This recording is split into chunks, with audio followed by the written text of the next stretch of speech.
तपाईहरु सबैजनालाई स्वागत छ आजको यस भिडियोमा। आजको यो भिडियोमा चाहिँ म तपाईहरुलाई चाहिँ मेरो एउटा नयाँ गेम देखाउन गइरहेको छु जुन चाहिँ युनिटी गेम इन्जिनमा बने हो। जुन चाहिँ सी शार्प ल्याङ्ग्वेज युज गरेर चाहिँ यो गेम बनेको छ।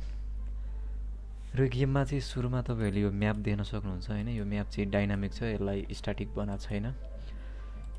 हेरेमा अब म तपाईहरुलाई एकचोटी यसको गेम प्ले पनि देखाइदिन्छु। सपोज म अहिलेलाई यो 4 लेभल प्ले गर्छु। यसमा मैले टाइमर पनि राखेको छु।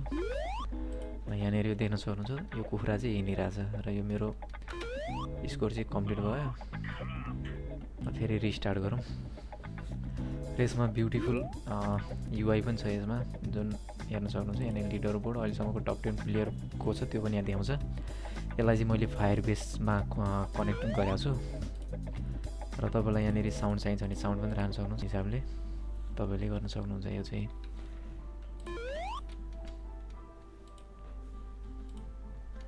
मैले स्पेस थिचेँ भने चाहिँ यो जम्प गर्छ क्यारेक्टरले। र जति यसको स्कोर बढ्दै जान्छ यसको स्पिड पनि यो आफै बढ्दै जान्छ यो गेमको। तपाईलाई एकचोटि म देखाइदिन्छु। लगभग 100 200 पुगेपछि चाहिँ गेम चाहिँ धेरै नै स्पिड हुन्छ। अब हेर्न सक्नुहुन्छ गेमको स्पिड चाहिँ बढ्न थालिरहेछ अहिले। र पछाडिको ब्याकग्राउन्ड पनि चेन्ज गर्नु भन्छ। यसलाई चाहिँ मैले यतिकै टेम्पोररी राखेको छु। जब गेमको स्पिड स्कोर बढ्दै जान्छ त्यसपछि यहाँ गेमबाट चाहिँ बलहरू पनि आफै जेनेरेट हुने सिस्टम पनि राखेको छु। चाहिँ हेर्न सक्नुहुन्छ गेम मेरो ओभरअल मेरो टोटल स्कोर चाहिँ 289।